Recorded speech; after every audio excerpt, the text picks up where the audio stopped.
Hey everyone, it's Caito, and in today's video, I'm going to be talking about my first impressions and doing a mini review on Monster Hunter Stories 2. So if you're interested in content like this and you want to see more in the future, I'd appreciate if you like and subscribe, but let's just get right into it. So Monster Hunter Stories 2 Wings of Ruin is a turn-based RPG game, which is the sequel to the original Monster Hunter Stories, which released on the 3DS.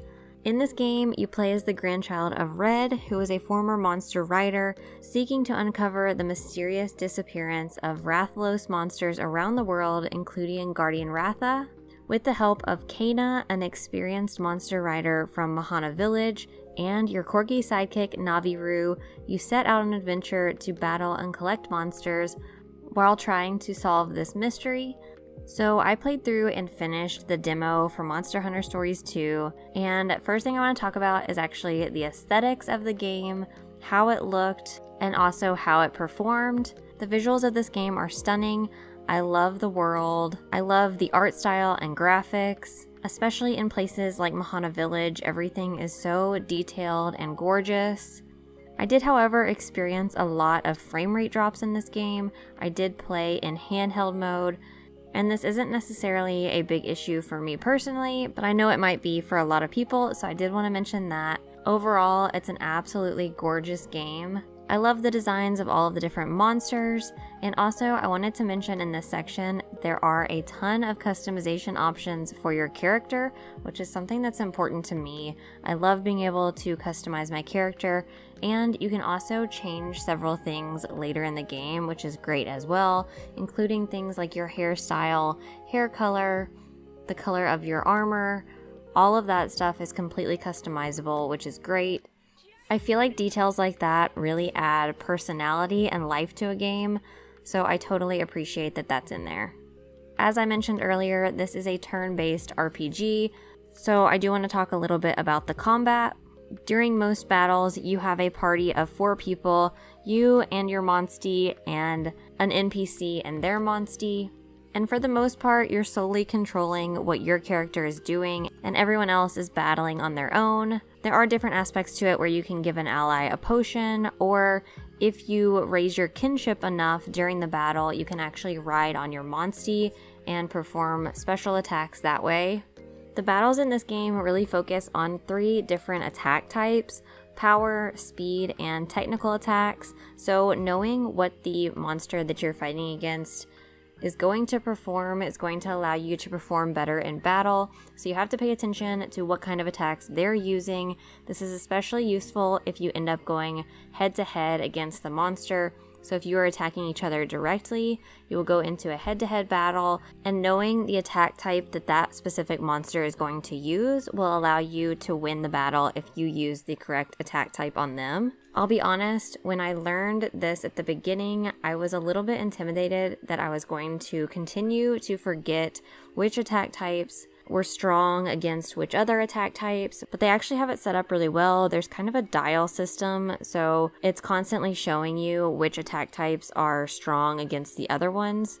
I found that really useful, especially towards the beginning when you're going through tutorials. It was just one less thing that I had to try to remember. So overall, I really enjoyed the turn-based combat. I will admit that I've only played the demo of this, so far it's been pretty easy and I haven't actually lost a battle. So I'm curious to see as I progress through the game how things get more challenging and how I have to use the attack strategies to better help me win the different battles. In terms of combat, you also have the ability to go to the blacksmith in the town and either upgrade or buy new weapons depending on what you want to do, and you can spend as much or as little time and energy on this aspect of the game as you want to. You can use the same weapon the entire time, or you can really invest a lot of time into upgrading your weapons, learning the different advantages and disadvantages of certain weapons. It is totally up to you.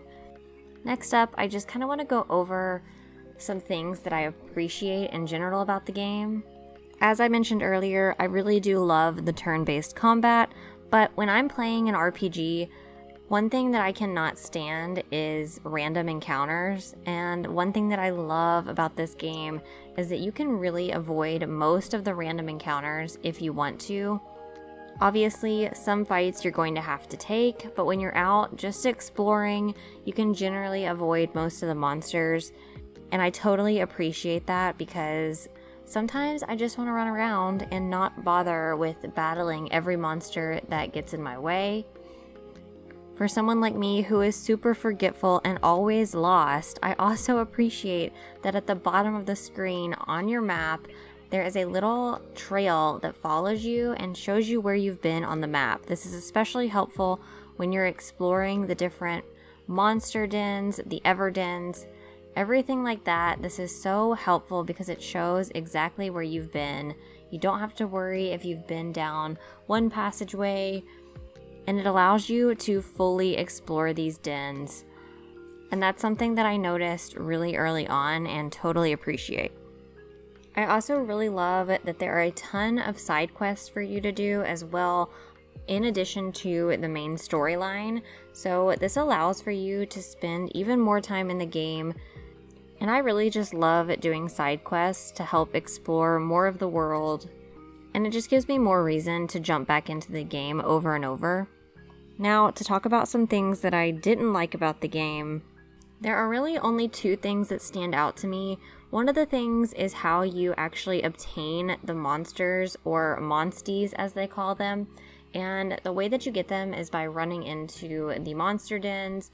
The monster is sleeping and you grab the egg and run out basically. I almost wish it was a little more challenging to obtain the egg, or it was just a different way altogether. Not a huge deal, but so far in what I've played, it's just very repetitive in terms of running in. You have generally 3 chances to find an egg that you like, and then you run out, and that's kind of that. The other thing is just the camera controls and the way that your character controls. The character movement is just very jarring when you start and stop, and the camera control is super finicky, and it took me a long time to get used to it. I still feel like when I pick up the game after not playing, it's hard for me to get back into the rhythm of using the camera controls. And controlling a camera in this way isn't something that's foreign to me. I've played several other games where you have to control your movement and control the camera separately, but something about this one, it is so difficult to control. I didn't spend a lot of time to see if there were some settings on if I could change this or not. There probably are, but it is just something that I wanted to mention. So those are just some of my general thoughts in terms of the aesthetic, the combat, my first impressions of Monster Hunter Stories 2. I am definitely going to be purchasing the full version of the game when it comes out. I would love to know your thoughts down in the comments below. Have you played the demo? Do you plan on purchasing the full game? Let me know down below. I hope you guys enjoyed this first impression review style video. If you did, I'd appreciate if you like and subscribe, and I'll see you in the next one. Bye!